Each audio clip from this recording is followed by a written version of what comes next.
اسی طرح امام محمد باقر علیہ السلام ارشاد فرماتے ہیں کہ اللہ رب العزت نے حضرت محمد صلی اللہ علیہ وآلہ وسلم کو 3 ایسی اوصاف عطا کی ہیں کہ جو اوصاف کسی اور انسان کو عطا نہیں ہوئی، نہ انبیاء کو عطا ہوئی اور نہ ہی کسی اور انسان کو عطا ہوئی۔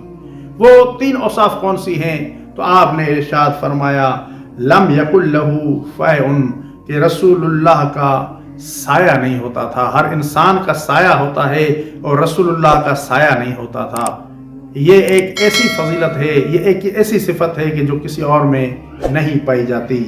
اور دوسری صفت آپ نے ارشاد فرمایا کانا لا یمر فی طریق فیمر فیہ بعد یومین او ثلاثۃ الا عرف انہ قد مر فیہ لطیب عرفہ۔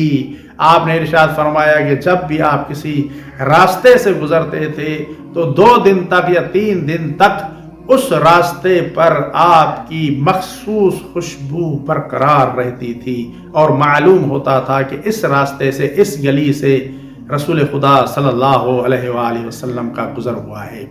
اور تیسری صفت جو صرف رسول اللہ میں پائی جاتی ہے اور کسی اور میں نہیں پائی جاتی، امام علیہ السلام نے ارشاد فرمایا کان لا یمر بحجر ولا بشجر الا سجد لہ، کہ رسول اللہ جب بھی کسی حجر کے پاس سے، شجر کے پاس سے، جب بھی کسی درخت کے پاس سے، جب بھی کسی پتھر کے پاس سے گزرتے تھے تو وہ پتھر اور درخت رسول اللہ کے لیے سجدہ کیا کرتے تھے۔